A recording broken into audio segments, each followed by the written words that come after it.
Pedimos al Espíritu Santo que siga iluminándonos, siga guiándonos con su presencia. Estábamos hablando del perdón de los pecados. Usted sabe lo impactante que fue ese momento en el cual Jesús le dijo al hombre: tus pecados quedan perdonados. Eso causó un impacto. Es más, en el paralelo de este texto que aparece en Mateo 9 y en Lucas 5:17, la gente, por ejemplo, en Mateo 9, dice que Mateo 9:9, quedaron impactados de ver que Dios le había dado tal poder a los hombres. ¿Cuál poder? No el poder de curar al paralítico, el poder de perdonar los pecados, que Jesús le está comunicando al que estaba paralítico, y después la sanación física. Es decir, que más extraordinario es el perdonar los pecados que la sanación física. Obviamente que esto tuvo que llegar a oídos de Leví.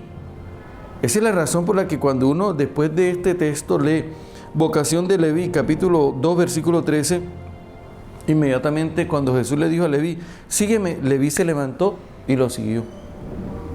Así, no, hay que leer el contexto.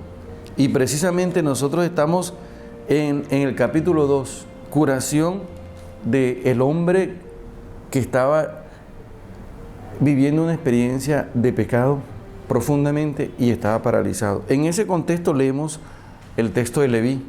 Esa es la razón por la que Leví lo sigue. Y no solamente eso, causa más impacto que Jesús se sentó en la mesa en casa de Leví, siendo Leví una persona no muy llamada. Dice: muchos publicanos pecadores estaban a la mesa con Jesús y con sus discípulos. Eran muchos los que seguían. ¿Y por qué esos pecadores fueron a buscar a Jesús? ¿Y por qué Jesús fue a comer con ellos? Porque ellos sienten que Jesús, así como le dio el perdón al paralítico, también se los puede dar a ellos.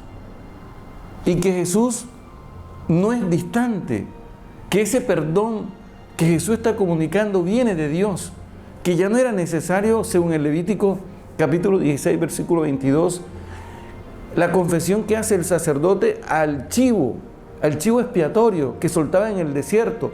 No es necesario en este momento. Hay alguien que nos conecta con Dios, que abre un espacio a la misericordia, y por eso ellos buscan a Jesús. Pero los fariseos y los escribas no son capaces de ver esto. Esto que ven los pecadores, esto que ven los impuros, amigos de Leví, publicanos y pecadores, cobradores de impuestos, descubren por gracia de Dios el perdón que Jesús está comunicando. Esto después nos muestra que los fariseos y los escribas, especialmente los fariseos, se preocupan más por las leyes que por descubrir la novedad que Dios a través de Jesús está comunicando, como el perdón de los pecados. Y sin embargo están enfatizando cómo los discípulos de Juan y los fariseos estaban ayunando. Vienen y le dicen: ¿por qué mientras los discípulos de Juan y los discípulos de los fariseos ayunan y tus discípulos no ayunan? Mira en lo que están perdidos ellos, y no se abren a la novedad del vino nuevo, a la novedad de la experiencia de misericordia que Dios está comunicando. Así, de esta manera, nosotros podemos ir comprendiendo hacia dónde nos va conduciendo Jesús cuando estamos meditando el Evangelio de Marcos, hacia dónde nos va llevando para que encontremos la presencia del Padre, que ama al ser humano, que brinda al ser humano la posibilidad de una transformación que inicia desde el mismo corazón, reconociendo precisamente este hombre, el ser humano, la necesidad de ser perdonado.